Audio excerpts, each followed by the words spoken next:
Welcome to the Medicinal Herbs podcast from WholisticMatters.com. This month, we're talking about winter immunity, including specific herbal approaches to chronic immune depletion, prophylaxis, acute infection, and recovery. Naturopath and medical herbalist Berris Burgoyne brings her 32 years of clinical practice to the conversation, led, of course, by our host, Sara Le Brun Blashka. As we enter kind of into our wintry mix here in the United States, we start thinking about the holidays and many other aspects. And that leads us to thinking about immunity. And we're excited to have Berris Burgoyne with us again, who is an herbal expert who has really researched and thought a lot about immunity and how specifically in this time of year we think about that. So welcome, Berris. So great to have you again. Thank you very much. It's a wonderful pleasure to be here. So, Berris, in the United States, it is wintertime. You guys are in your summer, but as we think about winter here and we start thinking more about some of also large family gatherings and other aspects about being inside with larger groups, we really want to think about how we can decrease that risk of respiratory infection. So what are some approaches that you've taken in your clinic to help your patients with that? Look, one of the first things I talk to patients about coming into the winter months particularly, but in the past couple of years, we've realized how important immunity is all the time, not just in the winter months. But, that's a time when we tend to focus on it a little bit more. And I just remind my patients that there's a lot of lifestyle things that will affect immunity and that are very easily controlled in most cases. So, if we're not getting enough sleep, our immune system's going to be deficient. If we're just overly stressed and not managing that very well, and we can't always manage it, we can only do our best, but that also depletes immunity. If we're not eating well, that will deplete immunity. So there's a range of things that we can do in our everyday lives, apart from taking any sort of supplements, that really enhance the health of our immune system. Exercise is important, and that doesn't mean running a marathon once a week. It just means doing some moderate exercise most days and just not sitting around at a computer or on the couch all the time doing other things as well. And we know that if you've got mental health issues, if you're feeling depressed or anxious, any of that will also have a detrimental effect on the immune system. So often when we're dealing with patients, we're not just treating the immune system, we're dealing with underlying factors as well. But one of the simple things that people can do, and this was really been highlighted in the last couple of years, is when there's infection around, wash your hands very frequently, because we know that a lot of viral infections are spread by aerosols, and they can land on, all sorts of surfaces that we're constantly coming into contact with. So wash your hands frequently. And there's good evidence to show that that is very, very effective in reducing infections.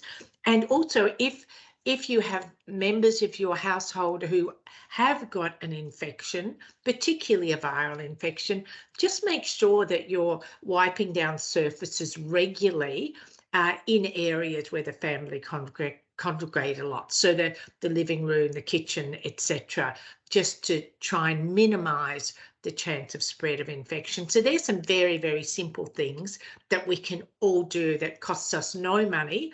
They're just lifestyle things, and I think they're very, very important, and often they're not thought about. Yeah, I think especially like getting out and getting exercise, because then you also help your vitamin D status too. Especially where Absolutely. we live in Wisconsin. If you can get a little sunlight, helps your mood, helps your vitamin D, helps to improve your immune system, right? Absolutely. And if you think you're not getting enough sunlight, have your vitamin D tested and Mhm. supplement. Even Mhm. I live in Queensland, which is the sun cancer capital of the world. We get so much sun. And, a lot of my patients have their vitamin D is low. And so sometimes we can think we're getting enough sun, or perhaps we are getting what is considered enough sun, but it's really not doing the job. So Yeah, I think that's a really important aspect too. So, as we think about herbs to support our immune system during this season, what would be those herbal supports that we would really target? okay, look, it depends where our patients are with their immunity. And, for many of my patients will already be on immune support ongoing, people that have chronic immune depletion, or maybe, they're recovering from a viral infection like Epstein-Barr virus or something like that, and not really recovering well. They'd be on long-term immune support. When we're going into winter for those patients, I would say, okay, continue on this. It's even more important now. But I would also give them some supplements to help them if they feel like they're getting ill, if they're getting an acute respiratory Hmm. infection. So, I would give them a really common combination that I would use for that chronic immune depletion, for prophylaxis, but also for recovery after a viral or bacterial infection, would be a combination of astragalus, eleuthero, and echinacea.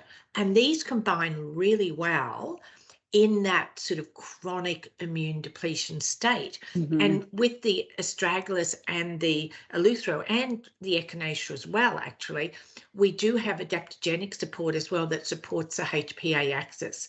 So that's a lovely combination. I sometimes use cat's claw in that situation as well. I may combine it with the astragalus combination, and sometimes I'll use the mushrooms. Ganoderma and shiitake, for example, are very good for chronic immune depletion. Then I tell people if they're taking any of those, I say, look, take these other supplements as well, and I usually give them something that contains andrographis because that's a fantastic supplement for acute infection. And I tell them if you feel like you're getting an infection or you've succumbed to something, then stop the long-term support and move over to the combination with the andrographis. And that often has echinacea and often holy basil as well. And most commonly, I'll give that in a tablet form because for the acute, we want to be dosing with the, at the acute dose.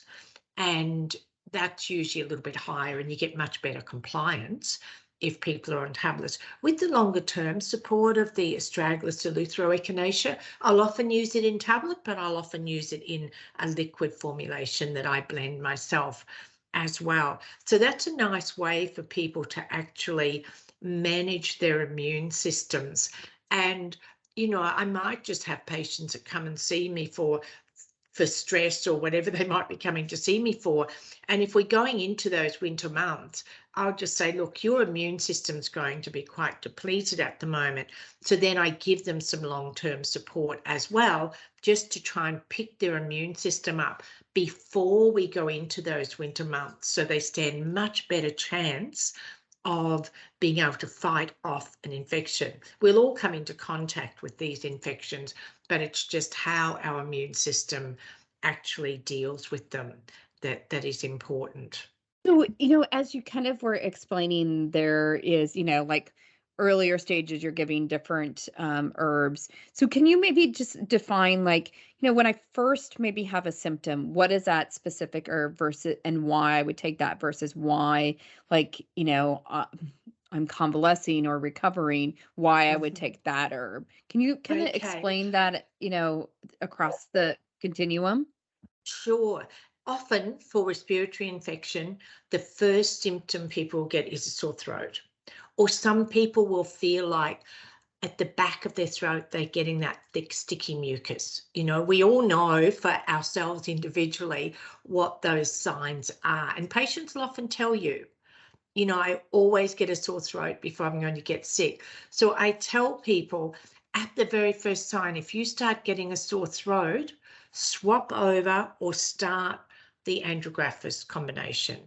Don't wait to see, oh, am I really getting sick? Start it immediately so you can hit it early, because the earlier we can start treating something with those acute herbal remedies, the less chance you're going to develop into a full-blown respiratory infection.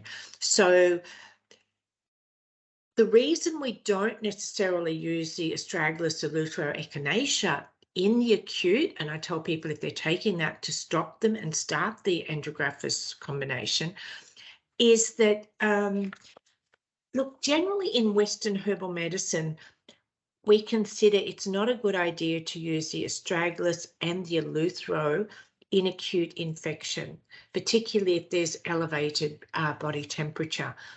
And you will, though, see in traditional Chinese medicines, where these herbs come from, that they are sometimes used in acute infection, not always, but sometimes.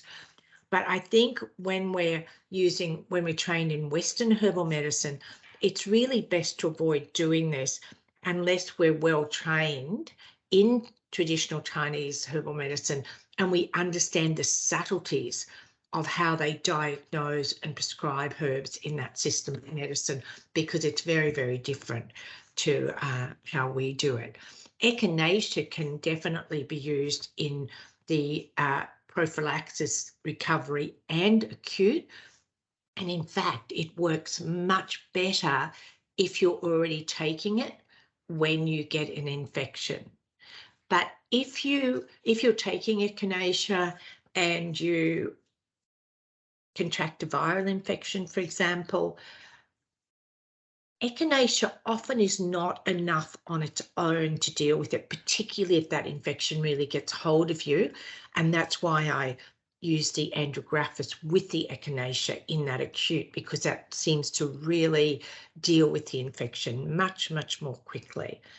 And that doesn't mean that people aren't going to get sick. They may still get the symptoms of influenza or head cold or whatever it is, but in many cases, the symptoms will be less severe and the recovery will be much quicker. And, you know, I see that in my patients. I see it with my own personal experience. If I happen to get the flu, and I will start taking the Andrographis combination very quickly and at the acute dose. And I remember one day complaining to a friend, I've been sick for 2 days, you know, and this friend said, listen, people with this have been sick for 2 weeks, you know, so we can really reduce the severity of it and reduce the duration of it. Doesn't mean that we're not necessarily going to get sick. So that's the point that I stress to my patients as well. I've known people to recommend it, almost as a prophylactic too, to use it ahead of time, like when they're traveling or they're stuck in places that they know that they would, have more exposure. Would you do that also? And Oh, then, you can do that. Yes, you can, yeah. absolutely.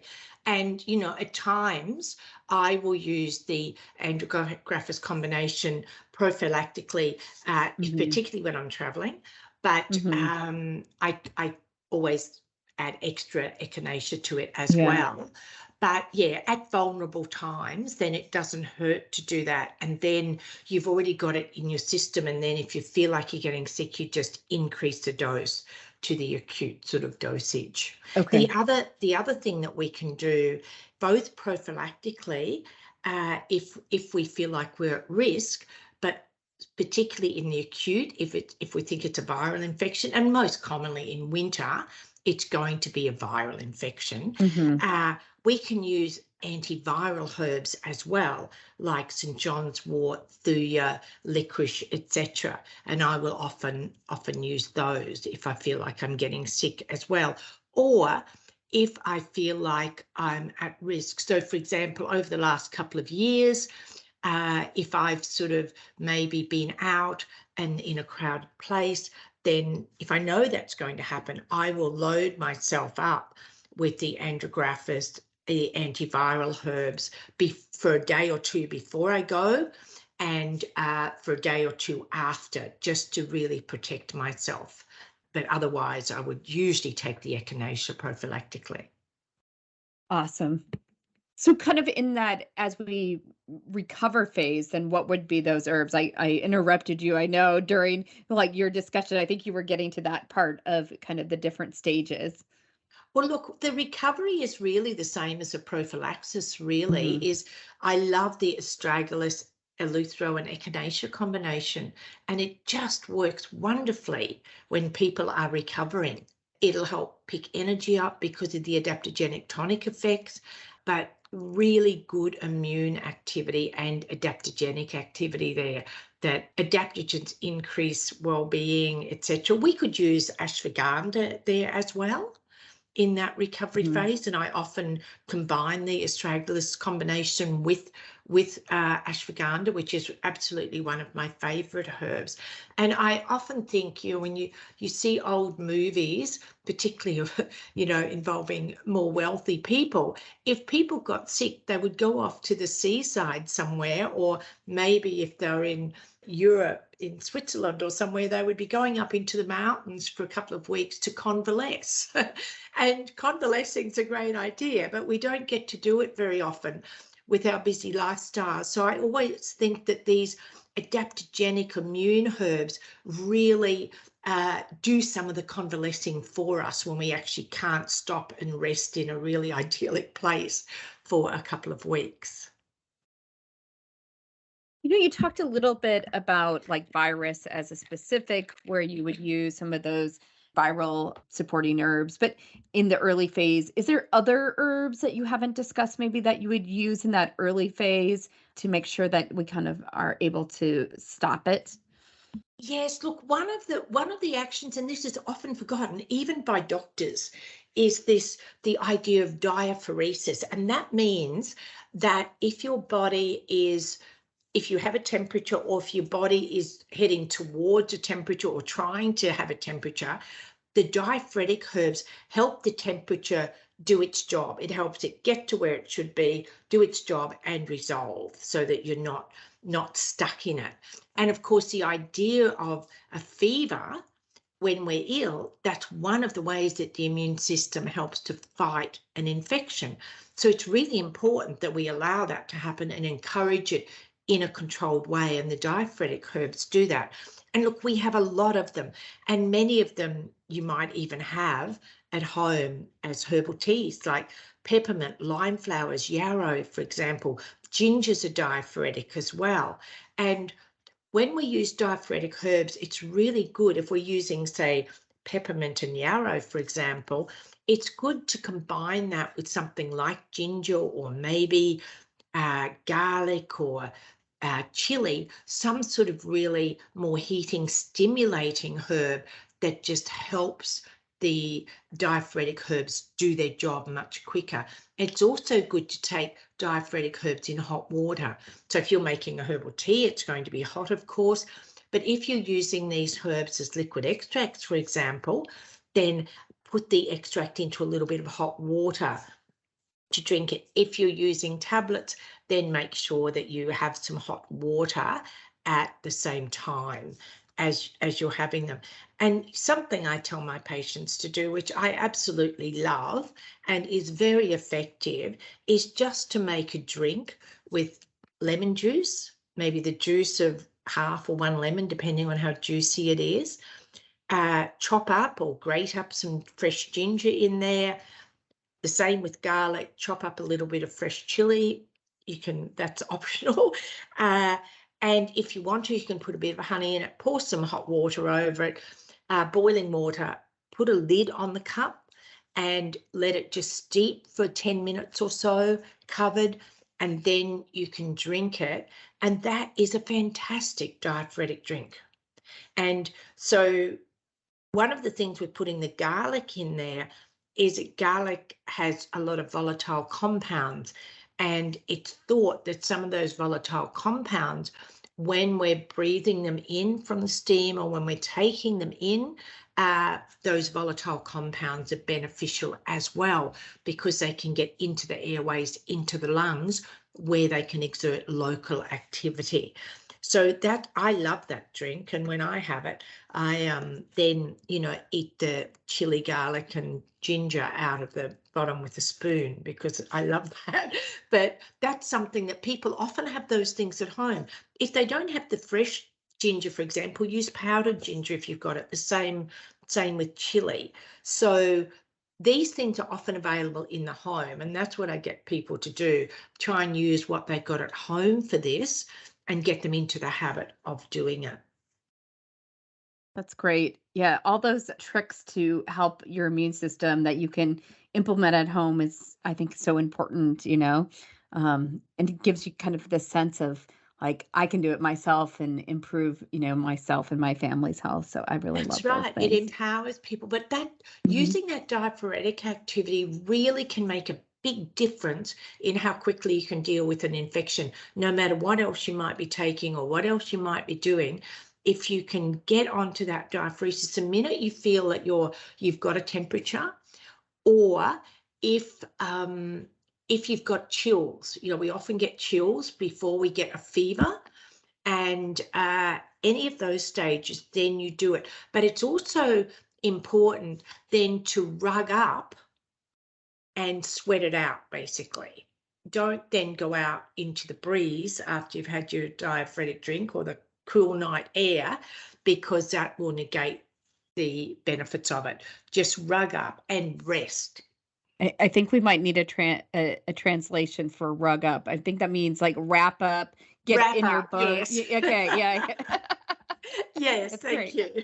Yes. Or do the Perfect. best you I'm gonna can. use Do the that. best you can. Yes, yes. That's awesome. Rug up. I might do that tonight just to stay warm. It's a bit cold here. Um, can you talk a little bit about maybe a situation where maybe what we've talked about just isn't enough and maybe you need to do some other additional support? What would that look like in a patient? That's a really good question. And, as practitioners using natural remedies, we always have to be aware that sometimes what we're doing will not be enough, whatever it is we're treating. And we need to be able to recognize that and refer people on. I think that's really important, not to get stuck thinking, oh, I'll just keep going with this or I'll increase the dose. There comes a point where you have to say, no, what I'm doing is not enough and you need to go to the doctor. And I've done that with patients a lot of times over my 32 years of clinical practice. And I remember once I had one of my existing patients call me and she said, look, I'm not well. I've been to the doctor and he said I've got bacterial pneumonia. He wants to give me antibiotics. I don't want to take them. What can you do? And I said, go back to the doctor and get the antibiotics. And when you've taken the antibiotics, come back and see me, and we will deal with the effects of the antibiotics, particularly on the gut.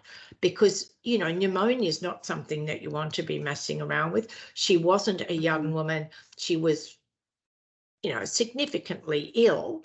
So I think we have to be responsible. Or sometimes, I've had people come to my clinic and just say, look, I've got this or I've got that, and what can you give me? And I just say, look, I think you need to go to the doctor and get antibiotics for that. And none of Mhm. us think about antibiotics lightly because they are way overprescribed.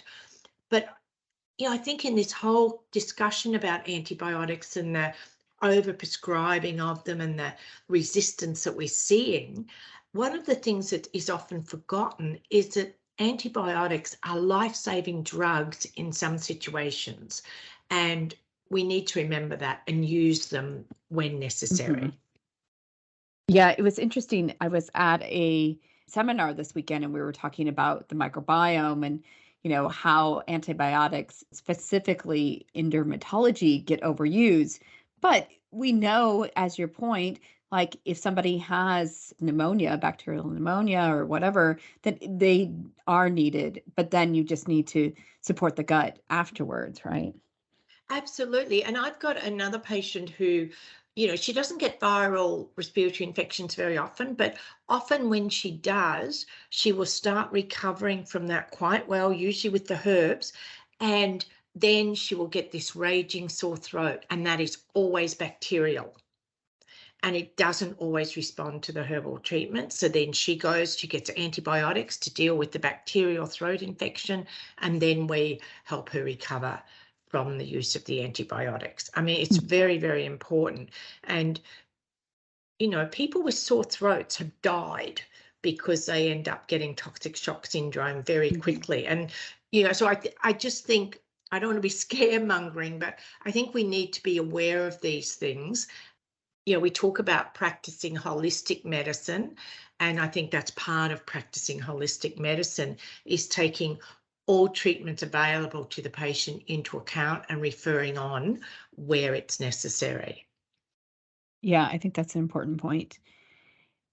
Well, as we kind of wrap it all up, so we've talked a lot about, supporting overall immune health and then when it progresses. So what would be kind of your parting words to help our practitioners really understand, like what is those key pearls that they really should implement as they go into their practice after they listen to our podcast?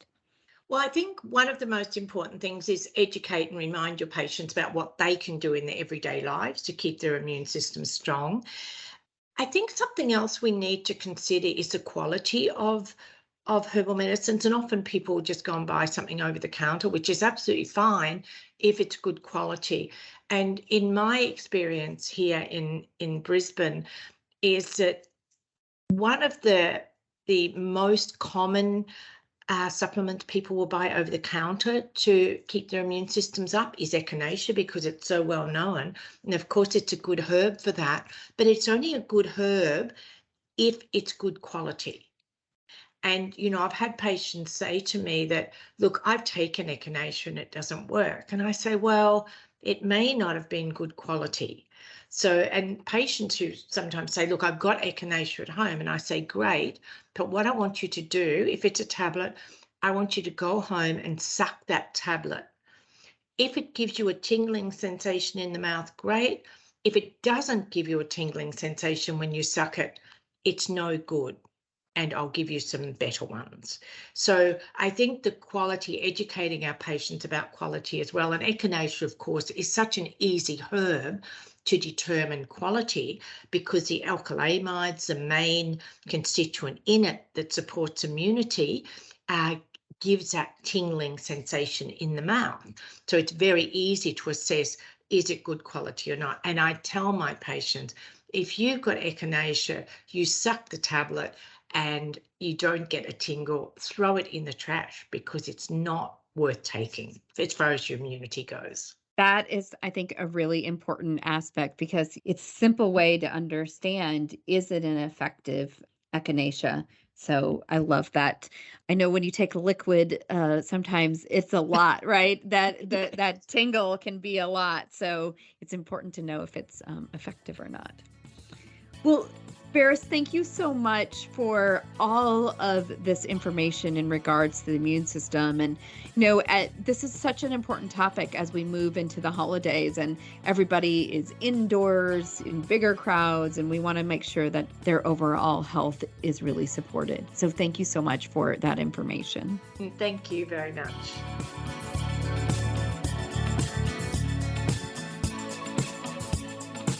Thanks, as always, for listening to the Medicinal Herbs podcast from Holistic Matters.